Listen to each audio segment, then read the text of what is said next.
అందరికీ నమస్తే. Welcome to Big TV. నేను మీ గౌతమి. ఫిష్ వెంకట్ గత కొన్ని రోజులుగా ఈయన హెల్త్ గురించి, అలాగే ఇండస్ట్రీ నుంచి ఎవరు కూడా ఎందుకో సహాయం చేయడం లేదు. చిన్న చిన్న హీరోలు మాత్రమే బయటకొచ్చి వాళ్ళ తోచినంత సహాయం చేస్తూ ఉన్నారు. 1,00,000 అని, 2,00,000 అని. అండ్ పొలిటికల్ పరంగా ఎమ్మెల్యేలు, ఎంపీలు ఇప్పటికే కలవడం జరుగుతుంది. మరి ఇన్ని సంవత్సరాల నుంచి ఇండస్ట్రీలో ఉన్న వ్యక్తి కదా! ఎంతో మంది పెద్ద హీరోలతో వర్క్ చేసిన వ్యక్తి కదా! మరి ఆయన గురించి ఎందుకు ఎవరు కూడా ఆలోచించట్లేదు అన్న మాటలు ఈరోజు బయట వినిపిస్తుంటే, ముఖ్యంగా వాళ్ళ కుటుంబ సభ్యులు కూడా ఇదే మాటని పైకి ఎత్తి కూడా చూపిస్తున్న పరిస్థితి కనిపిస్తుంది. సో, అసలు దీనికి గల కారణాలేంటి అన్న విషయాలు తెలుసుకుంది. వారు మనతో పాటు తమ్మారెడ్డి భరద్వాజ్ గారున్నారు. సార్ నమస్తే. నమస్తే. సో, ఇది ఫస్ట్ టైమ్ కాదు సార్. చాలా సార్లు ఇండస్ట్రీలోని ఏ చిన్న యాక్టర్ గావచ్చు, లేకపోతే జూనియర్ ఆర్టిస్టులు కావచ్చు, అంటే వెల్ నోన్ అంత కాకపోయినా వెల్ నోన్ ఉన్నవాళ్ళు ఇలా మంచాన పడినా, లేకపోతే ఎలాంటి పరిస్థితులొచ్చినా వెంటనే ఎందుకు ఇండస్ట్రీ మమ్మల్ని ఆదుకోదు? ఎందుకు ఇండస్ట్రీ మమ్మల్ని గుర్తించదు? క్యారెక్టర్స్ ఎలాగా ఇవ్వదు? ఇలాంటి పరిస్థితుల్లో గూడా మాకు ఫైనాన్షియల్‌గా ఎందుకు ఆదుకోరు? ఇంత పెద్ద పెద్ద హీరోలున్నారు కదా!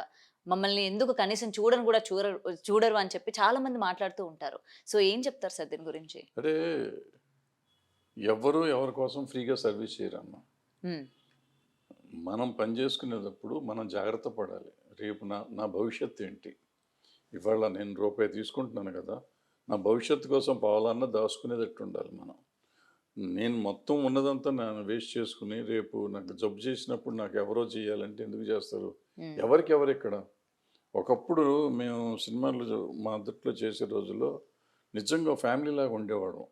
Including production boy, set assistant, production బాయ్‌తో సహా అందరూ ఒకళ్ళకొకళ్ళలాగా ఉండేవాళ్ళం. హ్మ్. ప్రొడ్యూసర్‌కి కష్టం వస్తే ప్రొడక్షన్ బాయ్ కూడా ఆదుకునే రోజులున్నాయి. నన్నే ఆదుకున్నారు చాలా సార్లు అట్లా అనుకుంటే. నేను ప్రొడ్యూసర్‌ని. ఓకే. అట్లా అది అవినాభావ సంబంధాలండి. ఇప్పుడు సంబంధాలు లేవు. ఈ కార్వాన్ రోజులొచ్చినాక అందరికీ పోయినాయి. అందరూ ఎవడు దారి ఆడిది, ఎందుకుంటారో తెలీదు, ఎంతమంది ఉంటారో తెలీదు. నెక్స్ట్ ఎవరు సెట్‌లో ఉంటారో కూడా ఎవరికీ తెలీదు. సినిమాలో ఎవరున్నారో కూడా చాలామందికి తెలీదు. హ్మ్. ఈ పరిస్థితిలో సంబంధాలు లేవు. సో, రెమ్యునరేషన్స్ పెరిగిపోయినాయి. సినిమాలు రాలేదంటే పెద్ద హీరోలేమో బయటికి రారు. చిన్నవాళ్ళకేమో డబ్బులు సరిపడా ఉండవు. ఎవరి కష్టాలు ఆళ్ళకి కష్టాలు పీతయని. ఇవాళ డబ్బులు ఇప్పుడు మీరు చెప్పిన ఆయనకే ఉంది. హ్మ్. ఆయన డబ్బులు తీసుకోకుండా నేను చేయలా. కానీ ఇవాళ ఆయనకొచ్చిన డబ్బుకి సరిపడా డబ్బు ఆయన దగ్గర ఉండకపోవచ్చు. ఆయన దగ్గరే కాదు. ఎవరి దగ్గర ఉండదు. ఈ దేశంలో ఉన్న చాలామందికి అందుకే హెల్త్‌ను, ఎడ్యుకేషను ఫ్రీగా కావాలనేది. నేను హ్మ్. చాలా వీటిల్లో చెప్తూ ఉంటాను. హెల్త్‌కి, ఎడ్యుకేషన్‌కి గవర్నమెంట్ సపోర్ట్ ఉండాలి 100%. అన్‌ఫార్చునేట్‌గా ఎడ్యుకేషన్‌ను, హెల్త్‌ని ప్రైవేటైజ్ చేసేసినాయి అన్ని గవర్నమెంట్‌లన్నీ. చేసి దాన్ని ఇంత బడ్జెట్ అయిపోయింది. అవును. ఇవాళ మనం హాస్పిటల్‌కి వెళ్ళాలంటే ఆయన ఇప్పుడు నేను చెప్పిన కేసు లాంటి కేసు హాస్పిటల్‌కి వెళ్తే లక్షల కోట్లలోకి వెళ్ళిపోతాయి అవును. డబ్బులు. అదే నాకు హెల్త్ గవర్నమెంట్ నుంచి ఫ్రీ హెల్త్ ఉందనుకోండి, ఈ అడుక్కునే పరిస్థితి ఉండదు కదా! హ్మ్. మనం ట్యాక్సులు కడుతున్నాం. ఈ అబ్బాయి ఎంత ట్యాక్స్ కట్టి ఉంటాడు? ఆయనకు వచ్చిన రెమ్యునరేషన్‌లో ట్యాక్స్ కడతానే ఉన్నాడు. మరి ఇవాళ ఆయనకి హెల్త్ రావాల్సి వచ్చినప్పుడు చేయాల్సిన బాధ్యత గవర్నమెంట్‌దా? ఇండస్ట్రీదా? హ్మ్. ప్లస్ ఇండస్ట్రీ అంటే ఎవరు? ఆయన ఒక 10 సినిమాలు కాకపోతే 100 సినిమాలు చేసుంటాడు. 100 సినిమాలు కొంతమంది డైరెక్టర్లు, ప్రొడ్యూసర్లు దగ్గర చేసుంటాడు. హ్మ్. సో, దట్ డజంట్ మీన్ అదంతా ఇండస్ట్రీ అవ్వదు కదా! హ్మ్. ఇండస్ట్రీ ఎవరో ఉంటారు. నలుగురు తెలుసు ఆయన, నలుగురు తెలిసినోళ్ళు చెయ్యాలి. చెయ్యాలనేది మానవత్వం అది. అది. హ్యూమానిటేరియన్ యాంగిల్ తప్ప దట్స్ నాట్ రైట్. హ్మ్. నాకు హక్కు ఉంది. నేను ఇండస్ట్రీలో ఉన్నాను కాబట్టి నాకు డబ్బులు ఇవ్వరంటే ఎవరు ఇవ్వరు. హ్మ్. నాకు మన సెంటిమెంటు నాతో ఉన్న అనుబంధం గానీ, ఇది గానీ ఉంటే నాకు అవకాశం ఉండాలి. అవతల వాళ్ళకి అవకాశం ఉండాలి. ఇచ్చే అవకాశం కూడా ఉండాలి కదా! హ్మ్. ఉంటే చేస్తారు. కొంతమంది చేసుంటారు. చేయకుండా ఉండుండరు. చేసుంటారు. బట్ ఇక్కడ వీళ్ళ పాపం వాళ్ళ అవసరానికి ఏంటంటే సరిపోదు. ఎంత ఇచ్చినా సరిపోని పరిస్థితి ఉంది. అది. సో, ఎవరిస్తారో ఎవరెవరో తెలీదు. హ్మ్. ఇండస్ట్రీ నుంచి మానించి ఇవ్వటం అనేది పెద్దగా ఎవరు ఎంత ఉంటుంది వాళ్ళ దగ్గర ఉన్న డబ్బులు వాళ్ళు ఇవ్వలేరు. ఒకళ్ళకి ఇవ్వలేరు. హ్మ్. వాళ్ళకి ఏదో 20,000, 30,000, 50,000 ఇవ్వచ్చు అని ఒక ఏదో రూల్ ఉంటుంది. హ్మ్. వాళ్ళకి కాదు ఈ ఆర్గనైజేషన్ కన్నా అంతే ఉంటుంది. హ్మ్. అంతవరకు లిమిట్. ఆ లిమిట్ వరకు వాళ్ళు ఇస్తారు. ఇచ్చుంటారు కూడా నేను అనుకుంటాను. హ్మ్. అంతకంటే మించి ఇవ్వలేరు వాళ్ళు. ఓకే. సో, ఈయననే కాకుండా ఈవెన్ క్యారెక్టర్ ఆర్టిస్టులు కావచ్చు, ఎవరికైనా అదే. ఎవ్వరికొచ్చినా ఎవరికైనా సరే. అదే పరిస్థితి. హ్మ్. ఎవరికైనా అదే. ఇప్పుడు మేము ఓకే. మాకు ప్రొడ్యూసర్ కౌన్సిల్‌లో ఒక ట్రస్ట్ ఉంది. హ్మ్. ఇట్లా ఇబ్బందొస్తే మాక్సిమం 25,000 ఇవ్వగలం మేము.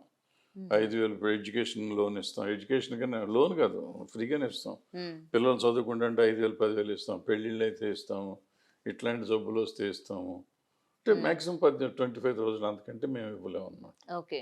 సో, అది అంత పబ్లిక్ సొమ్ము కదమ్మా! గబుక్కున పలానా వాళ్ళు అవగానే గబుక్కున ఇచ్చేద్దాం అనుకుంటానికి మా ఒకళ్ళ చేతిలో ఉండదు. ఆర్గనైజేషన్ ప్రెసిడెంట్, సెక్రటరీ వాళ్ళ చేతిలో ఉండదు. ఉమ్. అందరిని కన్సల్ట్ చేయాలి. అదంతా రకరకాల ఓకే. సమస్యలు ఉంటాయి. ఓకే, ఇందాక మీరు అన్నట్టు హ్యుమానిటీతోని ఎవరికి వాళ్ళు ఎంత అది సహాయం డబ్బు చేయాలి నా అనిపిస్తే డబ్బు వాళ్ళు ఉంది, నా చేయాలి. ఇష్టం నాకుంటే నేను ఎవరికైనా ఇవ్వచ్చు.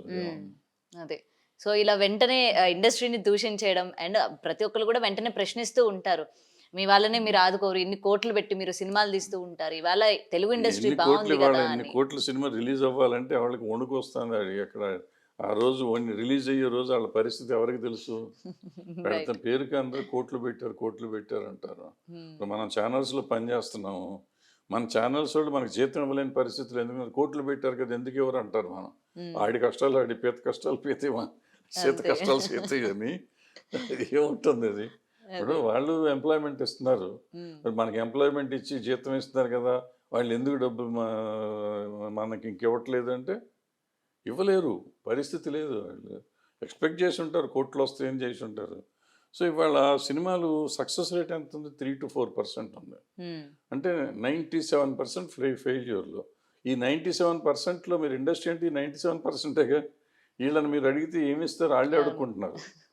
అండ్ దీని తర్వాత గూడా ఇప్పుడు ఆ 'గబ్బర్ సింగ్' బ్యాచ్ అని జెప్పి వీళ్ళందరూ వెళ్లి అందరితో మాట్లాడడం గావచ్చు చేస్తున్నారు. అంటే అదే ఆహ్, వాళ్ళంతా ఉన్నారండి. వాళ్ళు గ్రూప్‌గా ఉంటారు. ఆ గ్రూపు చాలా పెద్ద సినిమాల్లో పనిచేశారు. సో, ఆ పెద్ద డైరెక్టర్లు, పెద్ద హీరోలు, పెద్ద ప్రొడ్యూసర్ల దగ్గర హ్మ్. ఇవాళ హ్మ్. 10 కంపెనీలు ఉన్నాయి. వాళ్ళు ఎఫర్ట్ చేయగలరు. ఇచ్చే ఎఫర్ట్ చేయగలరు. హ్మ్. అటువంటి వాళ్ళు ఏమన్నా ఇస్తే ఇచ్చుంటారు. ఇచ్చుంటారు కూడా, నేను అనుకుంటే ఇవ్వకుండా ఉండుండరు. హ్మ్. అంటే వీళ్ళు పాపులర్ పీపులే కదా! అందరితో బావుంటారు కూడా ఆ గ్యాంగ్ అంతా. హ్మ్. సో, డెఫినిట్‌గా హెల్ప్ కొంత ఇచ్చుంటుంది. But okay. ఆ జబ్బుకి సరిపడా డబ్బులు కష్టం. కానీ సార్ నార్మల్‌గా ఇప్పుడు యాక్టర్స్‌కి ఈ విధంగా ఏమైనా హెల్త్ ఇష్యూస్ వస్తే ఇండస్ట్రీ నుంచి మేము పెట్టుకుంటాము అని చెప్పి హాస్పిటల్స్‌తో లేదు. డీలింగ్స్ గాని అట్లా ఏమైనా ఉంటాయా? అంటే మాకు మా ప్రొడ్యూసర్ కౌన్సిల్ ఉంది. మాకు హ్మ్. హెల్త్ ఇన్స్యూరెన్స్ ఉంది. అచ్చచ్చా! అట్లా మాలో కూడా ఏదో హెల్త్ ఇన్స్యూరెన్స్ ఉన్నట్టుంది. హ్మ్. ఆ లిమిట్ ఉంటుంది. 2,00,000 3,00,000 ఉంటుంది. దాన్ని మించి అంటే ఎవరిస్తారు? హ్మ్. మాలో లేదనుకుంటా. మాలో హెల్త్ ఇన్స్యూరెన్స్ లేదనుకుంటా. ఓకే. హెల్త్ చెకప్స్ అయి ఫ్రీగా చేసి పెడతారు తప్ప హ్మ్. ఇన్స్యూరెన్స్ హ్మ్. లేదు. ఓకే. నార్మల్‌గా ఇన్స్యూరెన్స్ మా దగ్గర ఇలాంటివి. ఉంది. కొన్ని యూనియన్‌లో ఉంది. 2, 3 యూనియన్‌లో కూడా ఉంది ఇన్స్యూరెన్స్. హ్మ్. ఓకే.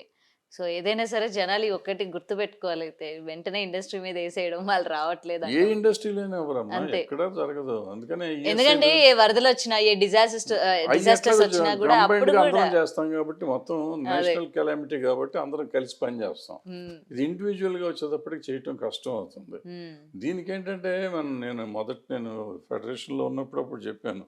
ఈఎస్ఐ పెట్టుకుందాం. ఈఎస్ఐ గవర్నమెంట్ ఇస్తుంది. అవును. ఈఎస్ఐ ఉంటే ఈఎస్ఐలో మనం డబ్బులు కట్టాలంటే ఎవ్వరు మేము కట్టమంటారు. హ్మ్. హ్మ్. 6.5% 13% ఏదో ఉంటుంది. ప్రావిడెంట్ ఫండ్ ఒకటి, అవును. పీఎఫ్‌ను ఇది. 2 కలిపి 20% వీళ్ళు పెడితే 20% ప్రొడ్యూసర్ కడతాడు. హ్మ్. ప్రొడ్యూసర్లు కడతానికి రెడీ, కానీ ఏ ఇండివిజువల్ నేను ఆ 20% పెడతానికి రెడీ కాదంటాడు. హ్మ్. నా రూపాయలు కావాలని ఆ 20 కూడా ప్రొడ్యూసర్‌ని పెట్టమంటారు. వాడు ఎందుకు పెడతాడు? హ్మ్. వాళ్ళే ఇందాక చెప్పినట్టు 97% లాస్‌లో ఉంటూ ఇంకో కొత్త లాస్ ఇక్కడ తెచ్చి పెట్టుకుంటారు. కానీ మీరు ఏదైతే ఇది చెప్పారో ఇది నిజమే. ఈఎస్ఐ ఇప్పుడు మొత్తం ట్రీట్‌మెంట్ చేసుకుంటే ఇవన్నీ బావుంది. ఇటువంటి అన్నీ కేసులన్నిటికి ఈజీగా అవును. ఉంటుంది కదా! గవర్నమెంట్ ఇస్తుంది. హ్మ్. గవర్నమెంట్ ప్రొవైడ్ చేసిన ఫెసిలిటీ వాడుకోలేక మనం ఎవరినో బ్లేమ్ చేస్తున్నట్టు. గవర్నమెంట్‌ని బ్లేమ్ చేస్తున్నాం, ఇండస్ట్రీని బ్లేమ్ చేస్తున్నాం. హ్మ్.